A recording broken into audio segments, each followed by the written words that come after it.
big welcome back to the Empower Her podcast, where I have a very, very special author with us today who has written quite a few books, Shivani Gupta. She is the world's only engineer turned entrepreneur turned educator, known for activating passion and purpose for leaders around the globe, driven by a clear why to ignite passion worldwide. Shivani brings a rare blend of analytical rigor, business acumen, and human-centered leadership to everything she does. Born in India and now living in Queensland, Australia, where we met. Beyond her professional life, Shivani is a devoted mother to 2 teenagers and has been married to her husband, Scott, for 18 years. She believes that life's most meaningful conversations and breakthroughs often begin over an excellent cup of chai. Very big welcome. But before we start, I'm going to go straight into your chapter. I want to read something from here. So your chapter is chapter 11, one of my favorite numbers, on page 113, Silence to Awareness. Life is short. Discover and live your passions. I know that sounds simple, but there's a lot to it. Life is short. Discover and live your passions. At this point in my life, I feel as though I'm on a bridge between who I used to be and walking towards who I am, consciously choosing to become. I'm no longer the person who waited quietly on the sidelines, hoping to be noticed, nor am I yet 100% sure of myself. You're in that transformational phase where I'm now in my life journey, and we want to know how you got here. So big welcome to you, Shivani. Lovely to see you again. And I think this is a great place to start. Oh, thank you, Catherine. So lovely to be here. And thank you for putting an amazing book like this together and asking me to be involved. And I'm not sure how long this bridge is, I'm not sure whether I'll ever get to the end of my life and be 100% completely sure of myself. Maybe that's part of being humble. Maybe that's part of continuing to have that open mindset and that growth mindset to continue to learn. But in terms of where I came from, as you read out in my intro, I moved to Australia at the age of 11. And, the Indian culture's changed a lot, but I still come from a pretty traditional family where women are educated, but the culture and the DNA of the place is that there's still some of that disempowerment happens either sometimes by design and sometimes by default. And so I had seen my mum and my grandmother and my aunties and the women in my family constantly sacrifice their needs for others. And so growing up in that environment, you just saw that that's what happened. I think moving to Australia was such a gift for me. I didn't see that gift when I first arrived. I, copped a little bit of racial bullying by a couple of the boys at school, and that was quite difficult to overcome at the time. But in hindsight, I look at what a gift my father gave me and our family to have that opportunity to move to a different country, to kind of say, well, that was your DNA, but what's the DNA that you want to create? What's the life that you want to create? And so for me, I moved from somebody that was fairly quiet, that sat on the sidelines, as I said at the start of that chapter, and did what I saw the women around me do, to kind of starting to discover that I had some views about things and, was it safe to express that particular view? And sometimes it was, and sometimes it wasn't. Sometimes it was in the corporate world and sometimes it was, within my own family. But I just started to share what I really thought, and I started to formulate my own views outside of what were my parents' views. And I know that we break away that irrespective of which country you've grown in, we get to becoming an adult or starting to form our own views. I know you also read out the fact that I've got 2 teenagers. I can see them now starting to branch out into their own person, not just, even having all the values that we've tried to instill in them. They're going to come up with who they are and who they want to be in the future. And we have to, Scott and I want to allow them to be able to do that. And so that was probably the start of that, to go, noticing that I'm not sure I like this particular mold that I was given from my culture or as a woman or as in this particular family. And I want to come up with my own molds and come up with my own way of being. Wow. And you certainly have. by all accounts, from what I have read, you definitely have done that. You say that your top three passions in order are work, family, and learning. And I know me, my second strength is learner. Like I love learning. And what a great job, because being a speaker, we get to learn all the time from the people we meet, and then we get to share it around the world. So interesting to see that sitting there for you as well. You say that it used to evoke guilt in me that work was my number one passion and not my family. And I know, especially, I've done a lot of work in India as well. You know, everything the women do is for the family. I'm the first woman in my lineage to work. Work is a privilege for me. And wow, sometimes we do forget that. And I think sometimes a lot of mums have guilt because they actually really do enjoy their job. So I'd love you to let us know a little bit more about that and how that feels. Yeah, absolutely. I mean, I found that, work just gave me freedom, particularly when I finished uni and I'd already started working when I was about 16 years of age. My parents didn't come from much money. To finally have some income coming in, to finally graduate from a course and have income coming in and starting to be able to afford some of the things I did. And I thought, how great is that? And I think initially it was monetary. But as time went on, and particularly when I left the corporate world to start up my own business, I noticed that it took me a long time, Catherine, to understand that just because my mum or my dad have different passions to me doesn't mean that they don't love me, they just have different passions. And so when I started creating the passion map, and I've written quite a lot about that, I've written a book on it, and I mentioned this in this particular book in Empower Her as well, is that it's really important that particularly I found that as a woman that I was trying to meet everything. I was trying to do everything. I wanted to be good at everything. I want to be a great meditator. I want to be a great friend. I want to be a great businesswoman. I want to be healthy and sexy and look great, and I want to be able to have great money and have wealth and investments, and I want to be spiritual. I want to give money away, etc. And I was trying to do everything at once.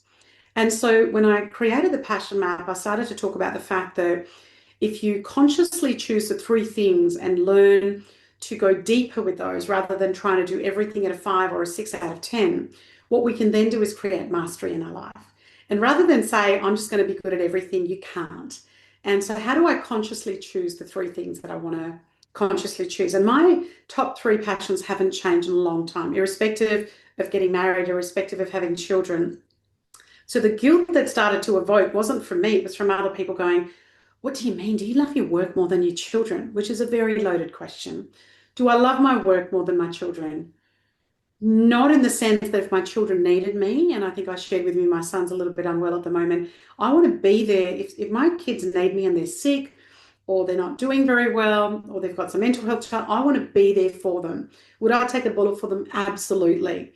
But do I, on a day-to-day basis, the amount of time that I'm obsessed about working and learning and getting better and being able to contribute and having more impact on leaders and entrepreneurs around the world? Do I spend as much time thinking about my kids on a day-to-day basis? No, I don't. And it took me a long time to be able to say that without guilt, because the guilt didn't come from me. It came from the society and expectations and the fact that that role model doesn't exist. So on a day-to-day basis, I spend more time thinking about work and doing work than I do with my family. And my family is a very close second to work. So I make sure that I have a lot of, quality time with each of my kids. I have quality time with my husband. Despite everything going on, him and I went out for dinner last night. And we had a beautiful, Turkish meal last night. And so it was really lovely to get that hour and a half just with him one-on-one, without talking about the kids, without talking about the work. So I'm very good at managing my family, and I've got better and better at it, but I just don't have the guilt that goes with it. I don't need the guilt, because when I went back to work 6 weeks after child one and 5 weeks after, child two, I remember people going, how are you going to manage that? I went, I don't know. And I'm not going back just because it's about money. I'm going back because I really love what I do. And, when you talked about learning, it's exactly the same thing. I want to, whether you're learning about AI, which everybody's talking about right now, and how to have AI come into the human connection world that we're still going to need, or whether it's about X, Y, Z, I want to constantly be learning and you said you're the same. I want to constantly be learning about different things. I've already had 2 calls this morning, a webinar on AI and a call with somebody who's offered to share with me how he's using AI in the States in marketing and some of the business that he runs. He runs a very similar business to me. I went, absolutely, I'm going to jump on that. So I've already had 2 calls this morning around that. I want to constantly be learning and working out, how can I help myself grow? How can I help my family grow? How can I help my business grow? How can I help my clients and the planet grow? So yeah, I mean, I can talk about that for another 5 hours without stop talking. But I just think being really conscious of the things I want to master and choosing the 3 and going really deep in them. And people say, how do you go deep? Well, I set 10 goals for each of my passions. So each year I've got 30 goals just in those top 3 areas. Why do I have 30 goals? Because, well, if I put 10 goals on each area, then I'm going to learn how to master it. So I've got 30 goals on business this year, 30 in my family and 30 on learning, let alone the other areas I took in the passion map, which is around my spirituality or philosophies, my social and my friendships, money, my health, all those other areas. But those 3 by themselves, I have 30 goals, and I have about 50 goals each year. And by writing them down, by looking at them every day, I achieve around 90 to 100% of my goals every single year for the last 20 plus years. Oh my goodness. That is absolutely amazing because I'm very much like, there's 7 areas in our life, but like I will choose the one big goal that I set at a time, but I'll have all the others like on my mud map up there, and they happen anyway while I'm focusing on my big one. So wow, something to learn there for sure. Um, and what you have learned so far, there was 3 things that you've shared in the book that you've learned so far. So everyone listening, you need to what's your book called for the passion? It's called Passionate Work is the one at the back. Passionate work, right. Yeah. And it was just Okay. about helping people find the passions. And so tell me a little bit more of what you'd like me to dive into. Which part do you I'm want going me to to get you dive to into? dive into what you've learned so far. So 3 things have been so in the book here. Awareness is the only thing. Leadership is relational, not positional. Unfortunately, we have a lot of positional leaders that aren't relational. And vulnerability is a strength. So we'll start with awareness is the only thing. So let us know a little bit more about that. What have you discovered? I mean, when people say, do you know how to solve that problem? They say that awareness is 50% of the solution. So how do you actually even become aware of the fact that this is the problem? I'm hearing more and more, Catherine, the saying, go fall in love with the problem. When you fall in love with the problem, you become more aware. Now, that problem might be with me as a person. That problem might be in my business. That problem might be in a relationship that I have with a loved one. It might be a problem that I have financially. Whatever the problem is, awareness is half the solution. So when we become aware, I believe that we become conscious about it. I believe that when we become aware, we start to take ownership of it and we start to say, I know that I'm part of this problem. And what I want to do from an awareness perspective is do that. I'm a meditator. I use sometimes meditation with some of my clients as a meditation teacher. And one of the things that I talk about a lot is saying, just become aware of your thoughts. Don't go, oh my God, I can't concentrate. Don't go, oh my God, I'm thinking about the 5,000 things I have to do. Don't worry about that. Just become aware of the fact that your thoughts are doing that. So I think that when we become more aware, it has such a big ripple impact in our lives. It allows us to become, in meditation, we call that the observer. Rather than I'm my thoughts, we become the observer of our thoughts. And we start to go, that's interesting. I'm over here worrying about this thing constantly.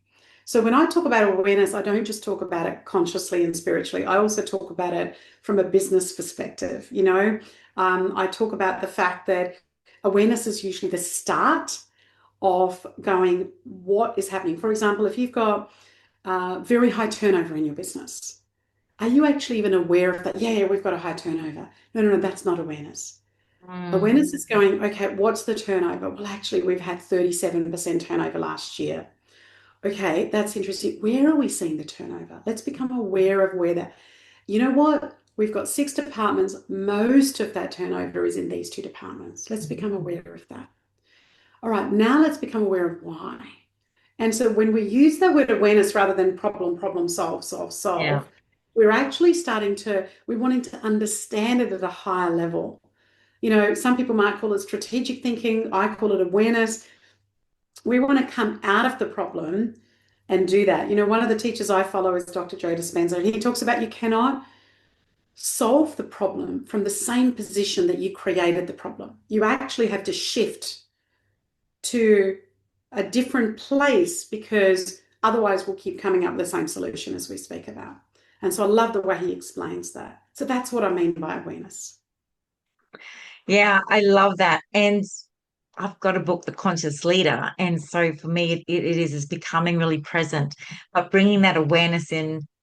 Okay, so we've discovered that. Now what? And curiosity is king, isn't it? And I believe that every time you're asking these questions, you're becoming more curious. You're finding out more information.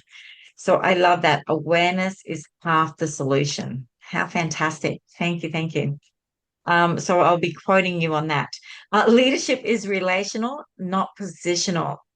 So let's have a little bit. This is the second thing that you've learned so far. Let's delve into Yeah. that. There is a beautiful, I would call him a mentor. I'm not sure he'd call him that himself that. His name is Brian Bro. And Brian was the first person that introduced me to this concept, which I absolutely loved. And so he talked about to me that there's, three levels of leadership. And I've talked about two of them in this book, in this chapter, Catherine. So he talked about there is that positional leadership. So I'm the CEO, I'm the manager, and I have this many people reporting to me. And because of my positional authority, which is how we've been brought up, traditionally in organizations, is that because of that positional authority, I can ask you to do such and such. If you don't do it, I can ask you to go, or I can performance manage you, or whatever it is. And so we use that positional power, so to speak, in leading people. When you start to move into relational leadership, we actually start to look at people as equals. It doesn't matter what positions that you have, we are all equal. And so when I relate to people, I get to know them at a human level. And when I'm actually trying to solve a particular problem that I've got or trying to do a particular task, I look at everybody as equals. And when we do that, it significantly changes the way that we lead. We start to listen more. And I know we talk about listening, but when I did this work with Brian and other training that I've done, sometimes as a speaker, when I move into my coaching, I've had to get some really good coaching on how to step from being a speaker, where I'm this expert, so to speak, or speaking. In coaching, yes, I might be guiding a leadership team through where they want to go or working with a founder or leader on that. But I've had to really step into my listening. And I believe that when we become a relational leader, we start to become very active listeners. We start to really tune in to what is really going on and to understand people and to see them for not what they do, but as human beings. And I'm open, like when we were talking about learning, I'm going to be just as much learn from the person who reports to me as I might be able to share with them and, be able to teach them. And then Brian also, I didn't go into the third level. He also shared with me, the next level, which is transformational leadership. And when he talked to me about that, and what I took away from that in my conversations with Brian was that that's where we almost don't even ask a heap of, we can kind of hold space. We can share a concept. We can drop a little drop into a bit of water, and that's the piece that starts to create the ripples. That's when we become transformational leaders, where we witness and we allow people to transform through their own thinking, finding solutions, failing, finding solutions, failing, finding solutions, winning, and we allow for that transformation to take place. So that's what I meant about that. And I think that the leaders that I see are doing amazing work have already moved on that continuum. Yeah. They're not positional leaders. They're either in relational leadership, or they've even gone that step further and they're now in transformational leadership. And they're the people I love working with. They're the people I love hanging around. And they're the ones, I love working with and going, how can I help them become more of what they have chosen to do? Wow, I love that. It's really interesting because people don't want to be told things. People want to be shown things. And I think we are so lucky in the roles that we work in the fact that we get to allow to see people discover, we might say something, then they'll do an activity and they discover it themselves. And that's transformational. If we just told them this, that's not, they don't even have to listen to it. But once they start to play with that information and work out something, discover themselves, that's where the transformation happens. So that's very exciting for everyone listening. And next one is vulnerability is a strength. And you go on to say that Brene Brown taught me that from her TED talk. But we all love listening to her. So let us know why it is so powerful. I think for me, when I watched that TED talk, it wasn't just the content of the TED talk that Brene Brown did that, it went viral. And, I've watched that many, many times. And it's something that I'll often watch over again because it's something new that I pick up. But the first thing that really struck me was the title, right? She called it the power of vulnerability. And I had never seen those two words together. And what I recognized when she did that was she started a movement, right? Where we started to talk about the fact that vulnerability isn't a weakness, right? That's nice, but actually it's powerful.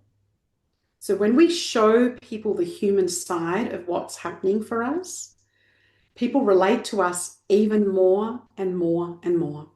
I was listening to an expert the other day who was talking about the fact that if we're just going to keep creating AI generated stuff on LinkedIn, that's easy. You're not going to stand out at all. It's not going to make any difference. Anybody can go onto a ChatGPT or another tool, AI tool, and create that content. That's not what's going to differentiate you. What's going to differentiate you is the human part of you. What's going to differentiate you is when you are vulnerable. And I don't mean vulnerable about all sorts of silly things. I mean, when you share, things. One of the businesses I was really successful to scale to businesses and exit them very successfully. But equally important was the business that I tried to scale, I bought, that I completely failed and I lost a lot of money on. And so to me, I think that the world has shifted. They just don't want to know about Shivani's successes or Catherine's successes. They want to know when we have failed. Yeah. So I also want to talk about the business. I learned so much from that business. I had a coach through that business. The coach took me through 11 learnings that I had, right, that I still have diarized. And, 12 years later, they still pop up on my diary monthly saying, review learnings from the failure. And I've got those 11 things diarized that pop up in my diary every month, 12 years later. Why is that important? Because now I know what not to do. Not only do I know what to do, but I also know what not to do.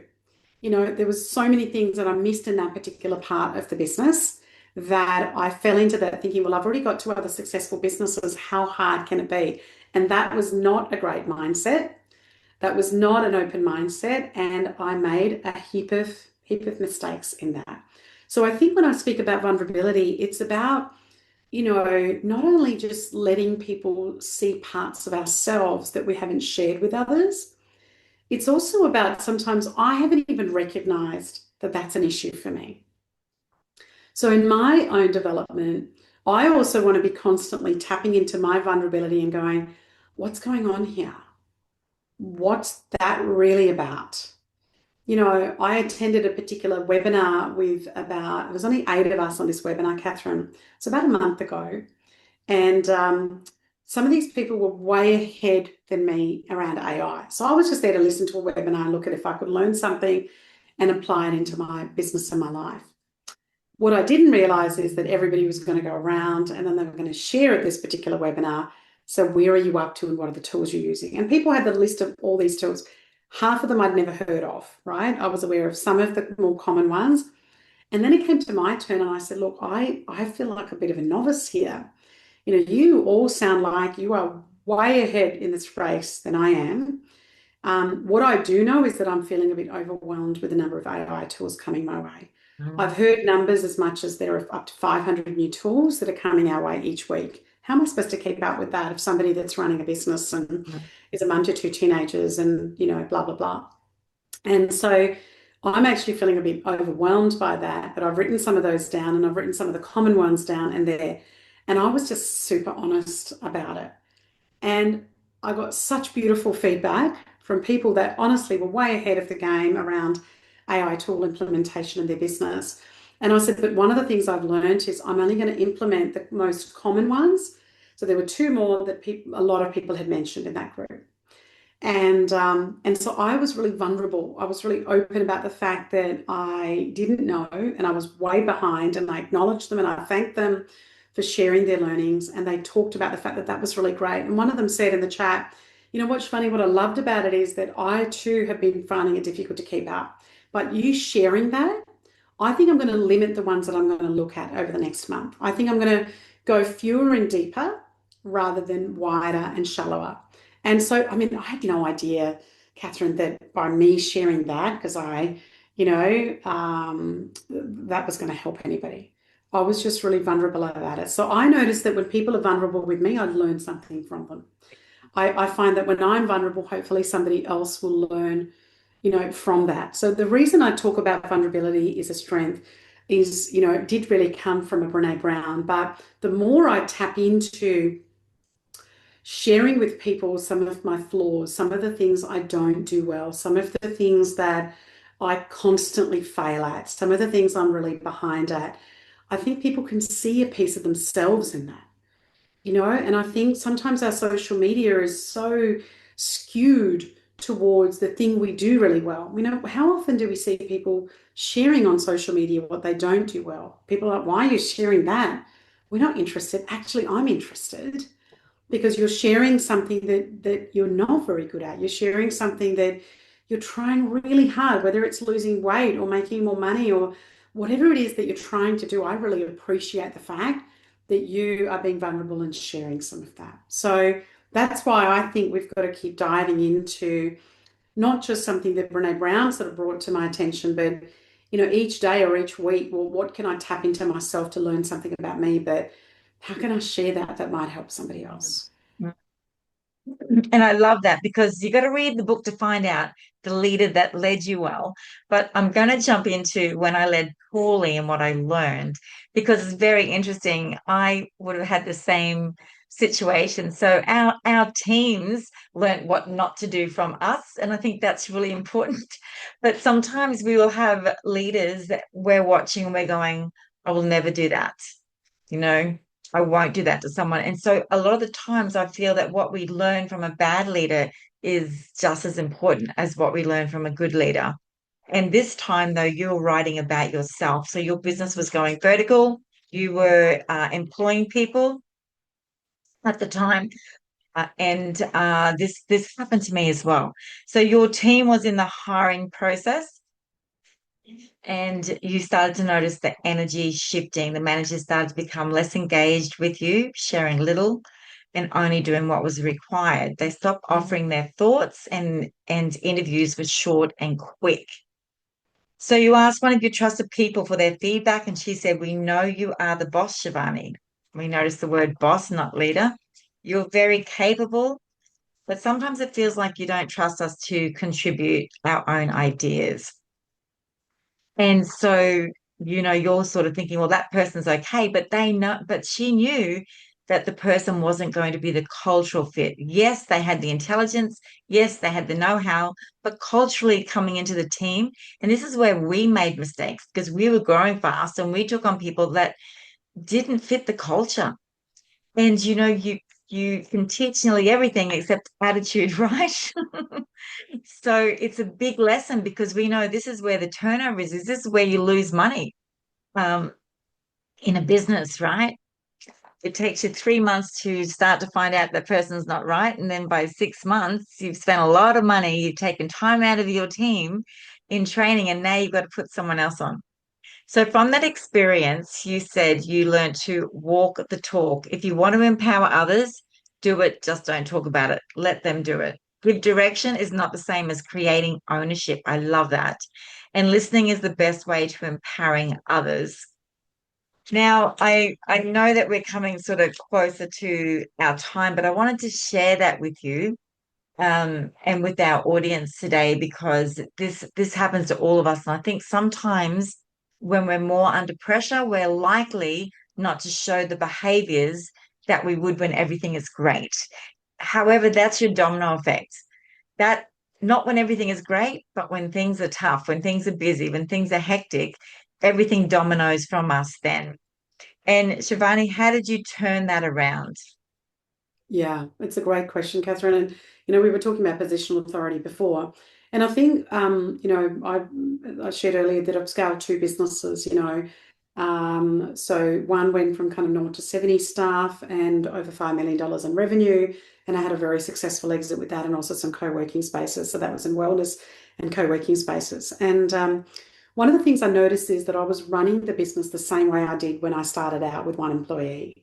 And as I got to 20 or 30 employees, I hadn't shifted the way that I ran stuff. I was still trying to run everything absolutely from positional authority, absolutely from control, absolutely so that I could do the best job. And the business has got to a point where I could no longer be, involved in all of the decision making. And my team was feeling disempowered, as they highlighted. It was a pretty bitter pill to swallow, to actually have your leadership team, who were super smart people that I'd spend a lot of time and money hiring, telling me that I wasn't really listening and that I was always going to decide that.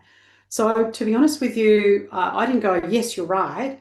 I got a little bit angry. I got a bit upset. I remember reflecting. I remember saying to my husband and a couple of my close friends and colleagues, going, "Do you really think so?" And so it was a really good moment for reflection, to go, actually, they're absolutely right. I'm running it the same way I did when I first started this particular business. And that was the way I knew. I don't now know, I had an awareness that I no longer knew how to actually run that. And I was literally hiring these really smart people and disempowering them. So I then went back into a meeting, and what I did was, rather than say, "Look, that was really difficult to swallow. I can feel your frustration. Can we whiteboard some of the decisions that, if I was not involved in, could be made just as well or even faster or better, where I'm a bit of the bottleneck?" And so we did a whiteboard session in the team, and the list was long. There was over 20 things, I think 21 or 22 things on that list, and recruitment was one of them. And so we then actually created some boundaries, that if there were casual staff or permanent part-time staff, the only people that I really needed to have input into were if they were directly going to be coming into the leadership team, which was a team of 7 of us. That's all I needed to do. So I actually removed myself. And I think the big lesson as a leader or as an entrepreneur that we have is, sometimes we're doing things a particular way. We're burning out ourselves. We're not empowering our people. We think we're really empowered, but we're not. And we've got that positional authority. So my big learning out of that was, actually, if you're going to hire some really smart people, let them go. If they make mistakes, don't jump down their throat straight away.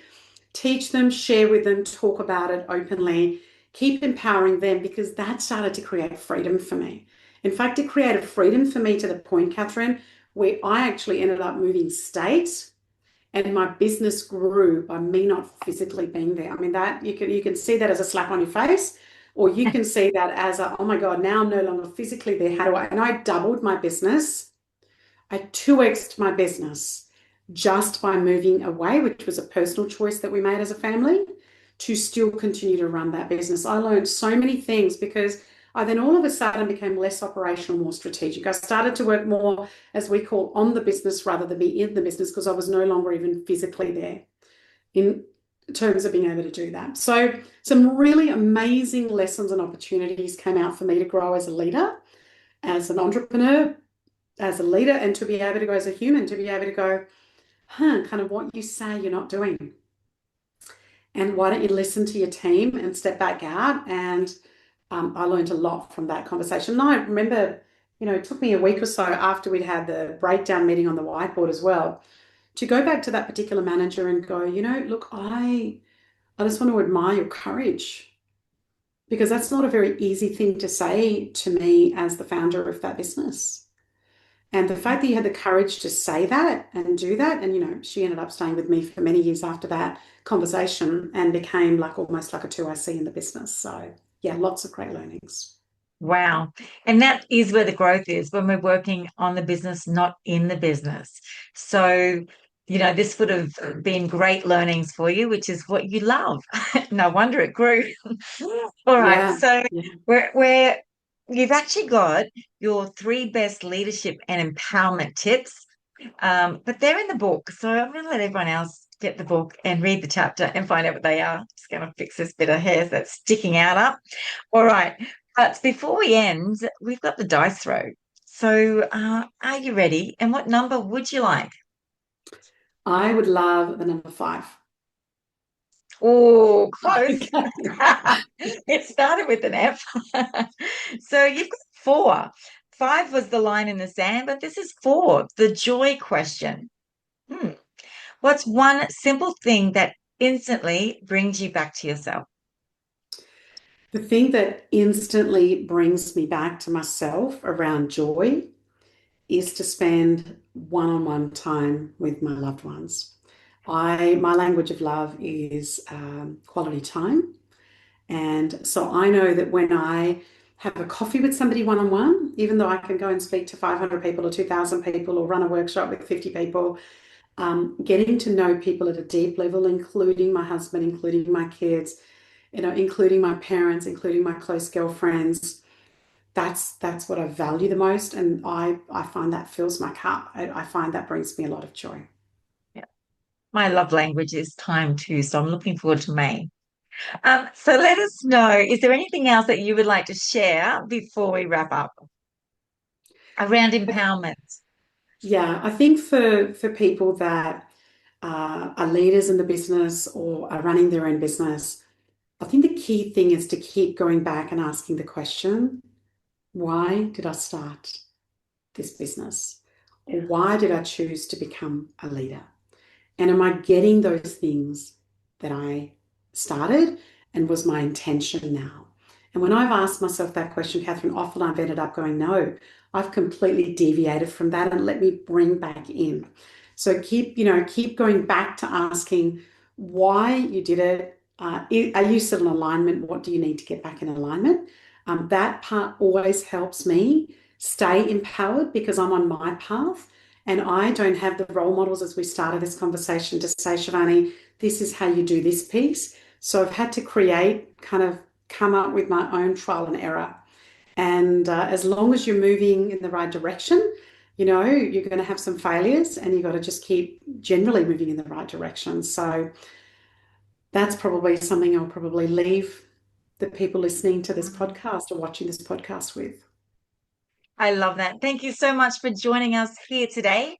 I know we're only an hour away, so I'm looking forward to catching up. And of course, I've been reading everything from the Empower Her book here with all my notes and all my highlights and everything. So the last little part I'd love to leave everyone with, actually, I really want to talk about 10, 10, 10, but we don't have time today, so we'll have to do it another time, is the last quote in the book that you wrote. But I know this much. I want my leadership to leave people feeling bigger, not smaller. I want them to walk away from interactions with me with more belief in themselves, not less. So thank you. And I'm sure today we are all walking away with more belief in ourselves because if you can do it, we can do it too. Thank you so much for listening today, everybody. Keep empowering. Till next time. Thank you.